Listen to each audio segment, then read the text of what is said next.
레이기는 와이크라 해가지고 그리고 그가 부르셨다. 그러니까 하나님이 먼저 죄인된 인간을 자기 앞으로 불러내신 이야기입니다. 70인 성경에는 레우이티콘이라고 그래요. 그러니까 하나님이 당신의 백성을 이제 거룩한 만남의 그 초대 자리로 초대하는 초대장이다, 이런 얘기를 합니다. 여전히 모세가 기록했고 기록 연대에는 약 1446년경 이스라엘 백성들이 출애굽 엑스도스 이집트에서 출애굽을 해가지고 우리 많이 얘기 들었잖아요. 시내산에 도착합니다. 거기서 지난주 우리 출애굽기가 성막을 지음으로 끝났어요. 성막을 짓고 나서 이제 다시 출발하기 전 약 한 달간의 이 레이기가 기록됐다, 이렇게 봅니다. 신학적 지필 동기와 목적은 출애굽기는 구원의 책이라면은 레이기는 예배의 삶의 책입니다. 내가 거룩하니 너희도 거룩하라고 해요. 이게 레이기의 심장이라고 해요. 거룩함. 거룩함에 대한 그 단어가 카도시라 그러는데 약 80회 정도 기록되어 있습니다. 그러면 이제 거룩하려면 하나님과 우리와의 올바른 관계를 이제 유지해야 되잖아요. 그래서 이제 그 관계가 죄로 말미암아 깨졌지 않습니까? 근데 그 관계 회복을 이제 피로 말미암아, 제사로 말미암아 회복시키는 그런 이제 내용이 바로 레이기라는 거예요. 그래서 거룩함이라는 단어가 한 80회, 그리고 피에 대한 단어가 약 87회 이 정도 기록되어 있습니다. 레이기 내용은 먼저 거룩하신 하나님 앞에 나가는 방법이에요. 우리 여러분 성경은 간단한 내용이에요. 근데 역사를 가지고 긴긴 얘기를 하고 있는데 하나님 앞에 우리가 나가려면 뭐가 있어야 돼요? 피가 있어야 되잖아요. 그러니까 레이기도 마찬가지예요. 하나님과 우리의 막힌 이제 담이 죄가 막혔잖아요. 근데 이 죄는 행위 언약. 내가 선악을 따르면 정령 죽으리라. 그래서 따먹으로 말미암아 죄가 하나님과 우리의 관계를 이제 막고 있는 거예요. 그러면 누군가 죽어줘야 돼요. 피를 흘려야 된다는 거죠. 그래서 이제 모형적으로 구약에는 이제 제사, 동물이 이제 우리 대신해서 피를 흘리는 거예요. 그리고 이제 장차 누가 와서 예수가 우리 대신 위하여 피를 흘려주죠. 그런 내용이 레이기에 기록되어 있다는 거예요. 근데 오늘 우리가 레이기를 전부 볼 수 없으니까 대략적으로 개론적인 그걸 가지고 전체를 이렇게 확인해 보도록 하겠습니다. 그래서 그 제사가 오늘 우리가 읽었던 번제, 소제와 화목제, 속제제, 속건제 이런 내용들이 있고, 그런 내용들이 1장부터 16장까지, 그리고 17장에서 25장까지는 사람이 하나님과 교제하는 방법이 있어요. 그것은 이제 선결 의식을 가지고, 왜 하나님은 죄하고 일하지 않기 때문에 거룩하는 방법, 그런 이제 내용 중에서 유교절, 무교절, 초실절, 오순절, 칠칠절, 나팔절, 속죄절, 속막, 초막절, 이건 우리가 매 절기 때마다 3대 절기를 얘기하기 때문에 그러한 모든 것도 다 누구를 품고 있겠어요? 예수 그리스도를 품고 있습니다. 세 번째는 26장, 27장에서는 율법에 대한 내용이 나오고 또 이제 11조에 대한 내용도 나옵니다. 그러므로 레이기가 대략적으로 내용이 그런 구조로 형성되어 있습니다. 그리고 레이기에 나타난 예수 그리스도의 모형, 그러니까 모든 성경의 끝은 예수 그리스도예요. 모든 것은 말씀도 예수 그리스도를 얘기하고 있어요. 모든 것이 예수 그리스도를 얘기해요. 그래서 예수 그리스도를 최종적 계시자라고 해요. 모형과 실체라고 해요. 알레데이아. 그러니까 모형의 반대적 개념 실체, 이게 진리, 예수 그리스도라고 그러는 거예요. 그러니까 구약은 모든 이제 예수 그리스도를 예표하고 있다. 특히 흠없는 제물도 마찬가지입니다. 우리의 진정한 속죄 제물, 이제 예수 그리스도가 오죠. 히브리서 여러분 공부하신 분 알잖아요. 매년 한 번의 속죄 제물을 드렸지만 히브리서 뭐랍니까? 이제 예수가 몇 번? 한 번의 죽으심으로 성소와 지성소를 가로막고 있는 휘장이 둘로 찢어졌더라. 그러므로 우리는 아버지에게 나갈 수 있는 담력을 얻었다. 그러는 거예요. 그런 내용들이 레이기에 다 기록되어 있다는 거죠. 그리고 대제사장 예수 그리스도라면서 예수는 이름이에요. 자기 백성을 죄에서 구원할 자예요. 그리스도는 직분이에요. 히브리적으로는 메시아예요. 근데 이 직분은 기름을 부은 자라는 거예요. 그러면 기름 부은 자의 직분이 세 가지가 있는 거예요. 왕, 제사장, 선지자. 그러니까 구약에 나와 있는 제사장은 누굴 예시하겠어요? 예수 얘기합니다. 성막도 마찬가지입니다. 성막. 이 성막도 이제 번제단이 있고 물두멍이 있고 성소와 지성소가 있어요. 성소에는 우측에 들어가면 떡상, 좌측에 가면 촛대가 있어요. 그리고 가운데 분향단이 있어요. 그리고 휘장이 가로막고 있어요. 그리고 이제 그 들어가면 이제 지성소가 있어요. 지성소 안에 중요한 게 법궤가 있어요. 법궤 하면은 불순종의 세 가지 상징하는 깨진 그 계명판, 그리고 만나 같은 돌 항아리, 그리고 아론의 상단 지팡이가 들어있어요. 그리고 그 위에 이제 천사가 이렇게 시온수라고 그래요. 거기에 이제 피가 부어지는 거예요. 그러므로 그 피를 연락하면 대표성을 가진 대제사장이 살아나와요. 그러니까 피를 받지 않으면 벌써 죽는 거예요. 이 모든 피는 누굴 예시한다고요? 예수 그리스도. 네, 다 예수 그리스도. 또 이 레위기는 성도들과 관계는 뭐냐면은 우리는 여전히 공허하잖아요. 여러분이 열심히 살아도 죄책감을 느끼고 또 정체성 혼란에 우리가 살아가고 있잖아요. 그러면 이제 레위기는 그러면 우리가 예수 그리스도의 피로 거룩해진 우리들이 어떻게 다르게 살아갈 것인가. 거룩이라는 것은 자르다, 구베르다 이런 뜻을 가지고 있거든요. 그러니까 레위기의 심장 같은 성경 구절이 내가 거룩하니 너희도 거룩하라는 거예요. 어떻게 구베려야 살 것인가. 세상 사람과 어떻게 다르게 살 것인가에 대한 그리스도인들의 라이프 스타일의 가이드 역할을 하는 것이 곧 레위기라는 거예요. 얼마나 중요합니까? 이제 레위기는 BC 1446년 이집트를 출애굽한 이제 백성들이 광야에 있는 거예요. 어제 우리 지난주 광야 얘기했잖아요. 광야, 미드바르. 광야는 세상으로부터 멀어지는 곳, 하나님의 음성을 듣는 곳 이렇게 해석을 하는 거예요. 특히 이스라엘은 광야가 51%이기 때문에 광야를 이해하지 못하면 이스라엘 모르는 거예요. 광야를 이해하는 건 여러분의 인생을 이해하는 거예요. 너무나 중요해요. 그리고 이스라엘 땅은 강원도와 경기도를 합친 땅, 그게 크지 않습니다. 이제 이스라엘 역사를 배경으로 하나님은 자기 자신을 계시했다 그러는 거예요. 그러나 아직 이스라엘은 구원받지 못했죠. 왜? 그들은 아직 메시아를 믿지 않아요. 하나님 믿지만. 그러니까 그들은 육적 이스라엘, 우리는 영적 이스라엘이다. 이런 얘기를 하는 것입니다. 그런 이제 광야에 200만 성도들이 지금 모여 있는 거예요. 엑소더스. 다시 말하면 요셉이 팔려갈 때 70명이 팔려가잖아요. 그러나 이제 출애굽기 보면 나올 때 60만 명이 나왔다 그래요. 근데 옛날에는 장정만 쉬는 거예요. 그러면 남녀노소 여자까지 세면은 학자들이 한 200만이라는 그런 이제 엄청난 인구들이 지금 엑소스 출애굽을 해가지고 땅도 없이 광야에서 헤매고 있는 거예요. 그런 것은 이제 영적 메시지를 주고 있죠. 우리가 영원히 가야 할 곳은 하나님 나라이기 때문에. 그래서 우리는 이방인 같고 나그네 같은 삶을 산다. 이렇게 성경이 이야기를 하는 것입니다. 근데 그들은 사실 그 출애굽하면서 홍해를 갈라진 걸 목도했어요. 벽같이 갈라졌다 그래요. 그리고 마라에 얘기했잖아요. 쓴물이 단물로 변하는. 그리고 메추라기의 만나로서 하나님이 기적같이 양식을 주는 것을 경험했습니다.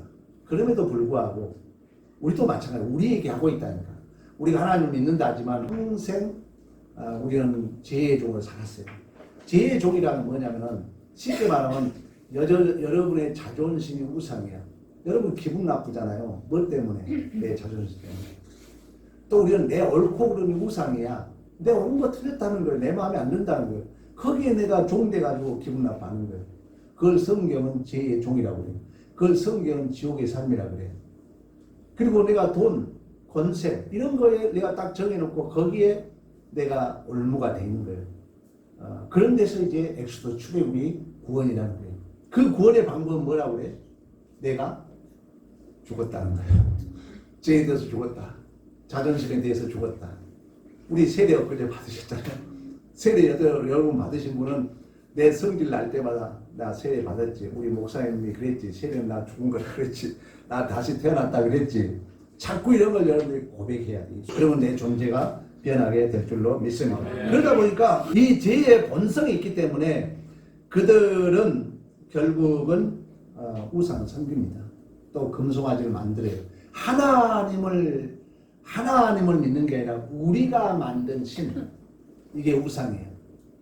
내가 비나이다 내 노력을 바쳐가지고 내 욕심을 채워가는 게 우상이에요.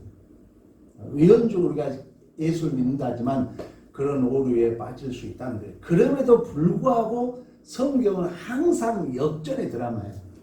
여러분이 지금 어려움을 당하고 있습니까? 여러분이 지금 이해되지 못할 일을 당하고 있어요? 기대하시라니까. 반드시 하나님은 그 속에 숨겨진 하나님의 비밀이 있는 줄로 믿습니다. 반드시 복음은 역설적이야. 이거 이해 못하면 복음을 이해 못하는 거예요. 반드시 성경은 이 역설적이라는 걸 꼭 기억해야 돼요. 그래서 하나님이 성막을 만들죠. 우리 출애굽기 우리 지난주 공부했잖아요. 근데 성막을 만드는데 하나님의 영광이 충만해요. 그 하나님의 영광이 충만한데 우리 함부로 그 안에 들어갈 수 없는 거예요. 죄인들은 너무너무 하나님의 의로우니까 가면 죽어요. 그리고 이제 출애굽기가 끝나요.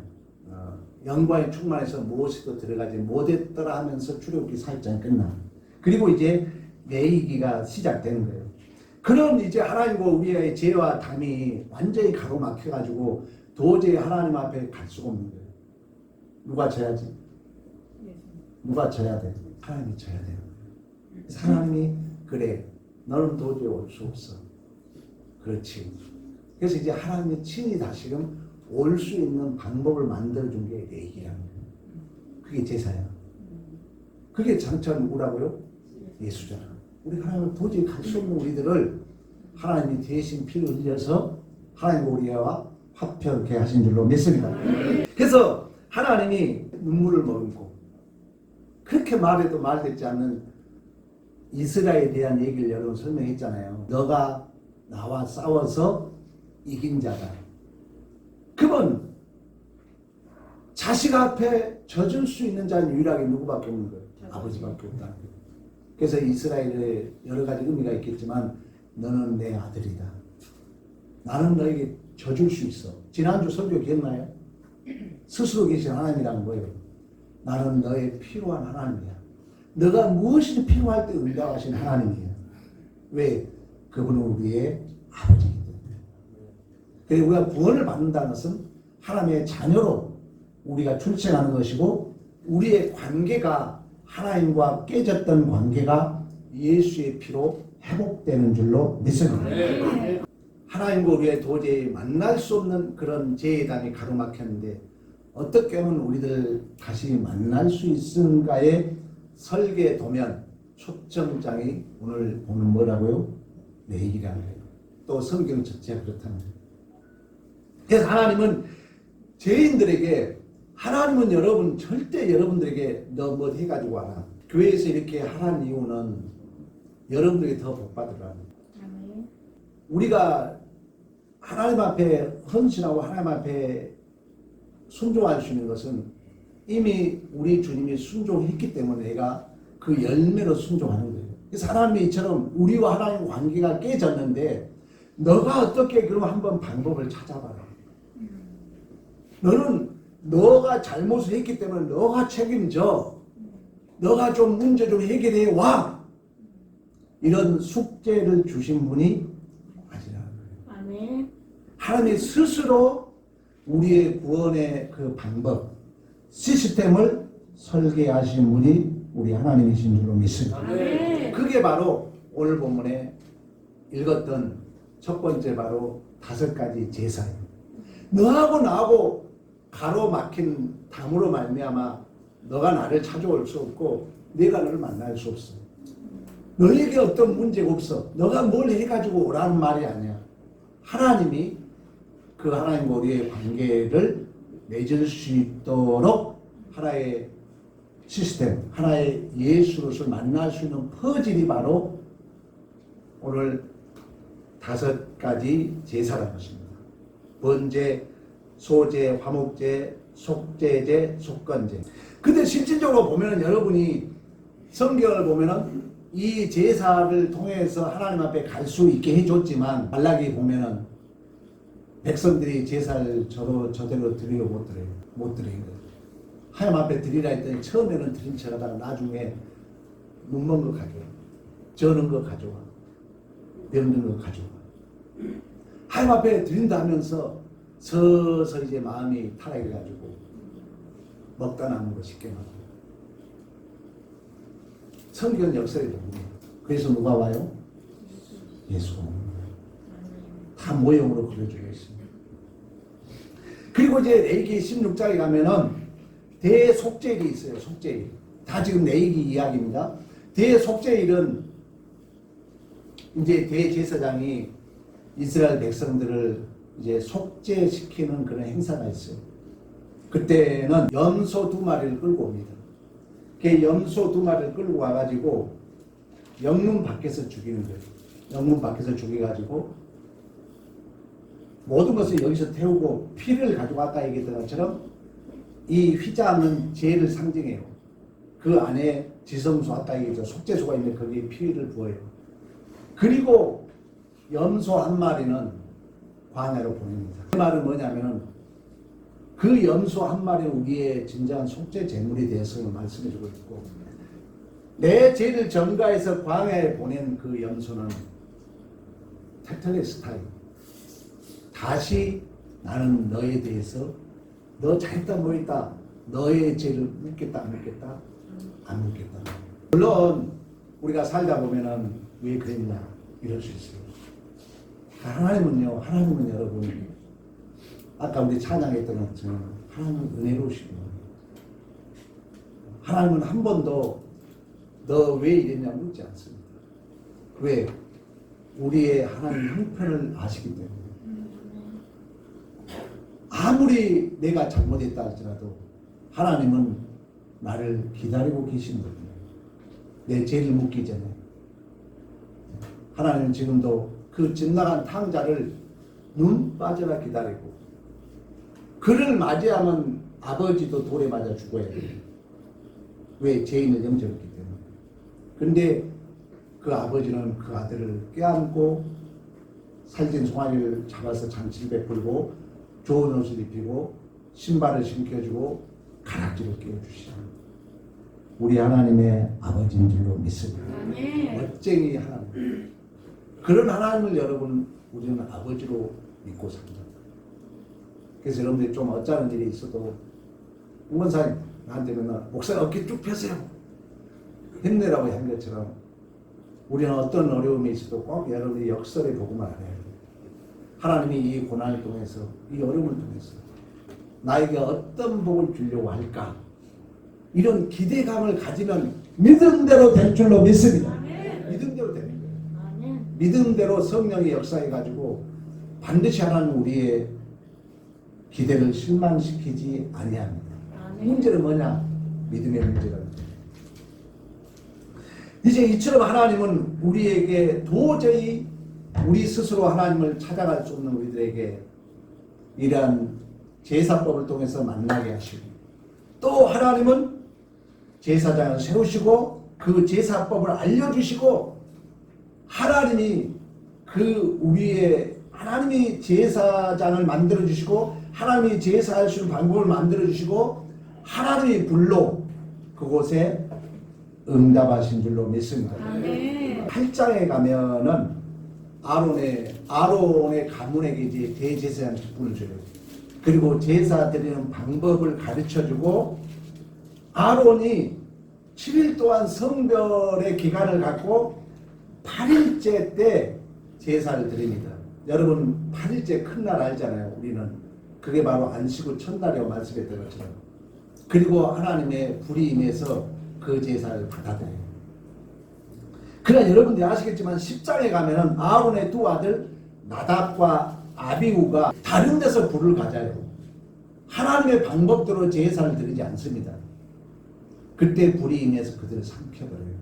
두 아들이 죽는 모습을 우리에게 보여주고 있습니다. 하나님은 이처럼 반드시 하나님의 방식대로 그래서 우리는 도저히 할 수 없는데 이제 아까 얘기했던 것처럼 모든 것은 예수를 예시하고 있는 것처럼 성경은 수없이 강조합니다. 다른 이름으로 구원을 받을 이름을 준 적이 없다는 거예요. 오직 예수 이름을. 그러면 이런 이제 거룩한 삶을 우리가 어떻게 살아야 될 것인가는 또 레위기에 말씀해 주는데 우리 한번 19장으로 한번 가볼래요? 3절부터는 이제 부모를 공경해라, 또 우상을 섬기지 말아라 4절, 그리고 9절 10절에 추수할 때 밥 모퉁이에 남겨두라, 이삭을 다 가져가지 말아라, 11절 도둑질 하지 말아라, 또 11절 거짓말하지 말아라, 또 13절 임금 제때 지급해라, 14절 장애인을 또 배려해라, 15절 공정한 재판을 해라, 18절 이웃을 내 몸같이 사랑해라. 이 말은 뭐냐면은 우리의 그 거룩한 삶을 실천적 의미에 있어서 교회에서만 우리가 구별된 삶이 아니라는 거예요. 여러분이 직장에 가서도 농사 지을 때도 마찬가지예요. 이스라엘 법은 농사 지을 때 그 하나도 이삭을 남기지 말라 하지 않아요. 기퉁이 땅을 내주라는 거예요. 그래서 나그네들이 와서 먹도록. 또 재판할 때도 마찬가지예요. 언제 어디서나 이 거룩한 구별된 삶을 살 것을 우리에게 말씀해 주고 있습니다. 그러면서 이제 레위기가 25장 23장에 가면은 다양한 이제 절기 얘기를 해요. 뭐 유월절, 무교절, 초실절, 오순절, 나팔절, 그리고 속죄일, 초막절, 그리고 25장에 가면은 희년에 대한 얘기를 합니다. 희년이라는 말은 50년마다 한 번씩 오는 희년이에요. 그러니까 7일 다음에 우리가 안식 8째 날 말씀하고 있는 것처럼. 그러면 이제 7년, 77이 49. 오순절 여러분들 아시잖아요. 예수님이 6월절 다음에 7주 이후에 오순절이 있는 것처럼. 그러니까 50년 만에 한 번씩 이제 희년을 줘요, 하나님. 이것도 다 예수를 상징하고 하나님 나라의 완성을 상징하고 있는데, 이 희년이라는 것은 요엘이라 해가지고 대속죄일에 순양의 뿔로 만든 나팔 소리가 온 땅에 퍼지는 순간 모든 것이 회복된다는 의미를 가지고 있습니다.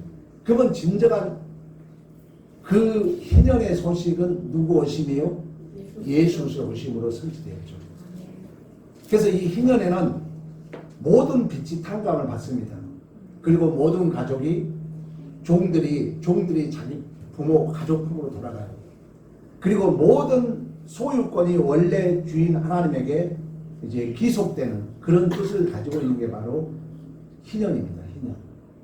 그래서 예수께서 이 땅에 오셔서 진정한 우리가 소위 복음이라고 그러잖아요. 기쁜 소식이라고 그러잖아요.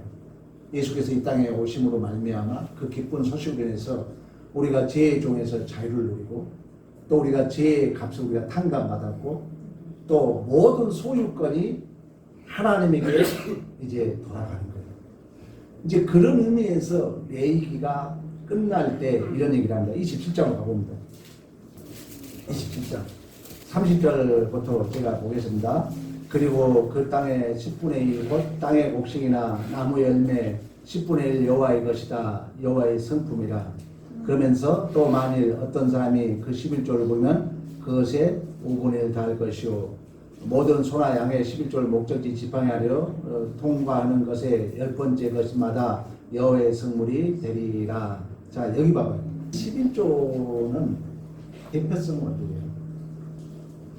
그러니까 이제 하나님이 희년을 해가지고 모든 게 탕감받았고 돌아가고 땅의 주인이 하나님에게 돌아가는 거예요. 그러니까 11조라는 개념은 여러분 절대 물질들이라는 의미가 아니라 대표성 원리야. 쉽게 말해 이 모든 것이 누구 것이다? 하나님의 것이라는 고백입니다. 이 믿음이에요, 여러분. 그러니까 모든 것이 하나님의 것인데 우리는 이제 10분의 1만 드림으로 말미암아 이 모든 것이 하나님이 주셨습니다. 이게 하나님 것이었습니다. 이게 고백되는 거예요. 그래서 이제 우리의 구원은 내 것이 완전히 없음의 자리로 가는 거예요.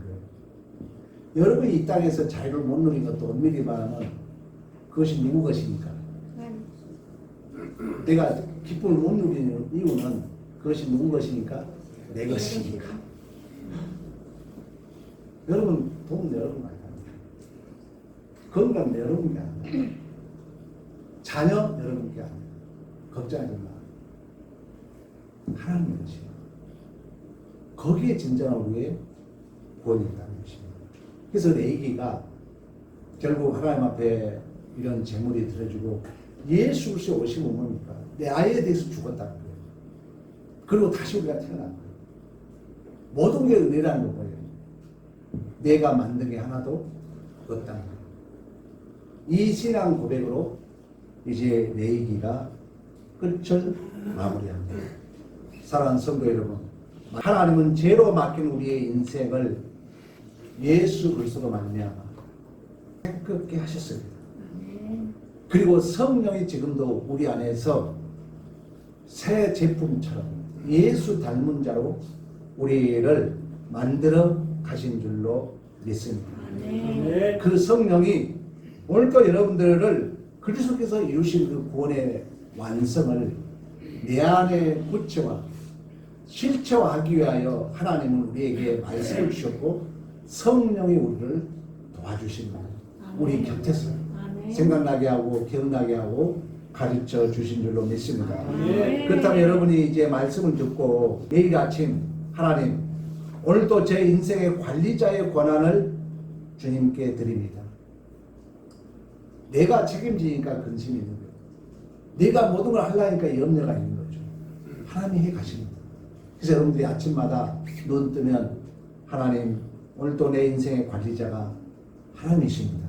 이렇게 주권을 맡기라는. 두 번째는 직장에서 학교에서나 남들이 다 하는 특히 여러분 뒷담화 이렇게 우리 막 그러잖아요.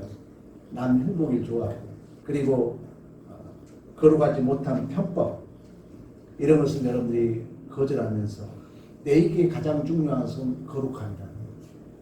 그 말은 뭐냐면 예수 닮은 증인의 삶을 살아가는 거예요. 세 번째는 여러분 물질의 노예가 되지 마십시오. 오늘 마지막이 이제 물질로 끝나잖아요. 11조로. 그 말은 뭐냐면은 우리의 신앙의 예배와 삶의 진정성은 특히 지금 전쟁으로 인해서 여러 가지 어려움을 겪고 있습니다. 여러분 물질의 노예가 되지 마십시오. 하나님이 모든 걸 주십니다. 그건 하나님이 주셨다는 것을 여러분들이 간증하는 나의 모든 것은 하나님이 공급자야. 이런 증인의 삶을 사십시오. 아멘. 내 것이라 생각하면 우리의 마음이 다칩니다. 내 것이라 생각하면 인색하게 돼요. 또 아까운 마음이 들어요. 하나님은 샘물같이 준다는 이 믿음 안에서 여러분의 존재와 인생 속에서 진실로 하나님과 동행하는 이런 삶을 사시는 믿음의 승리가 있기를 간절히 축복합니다.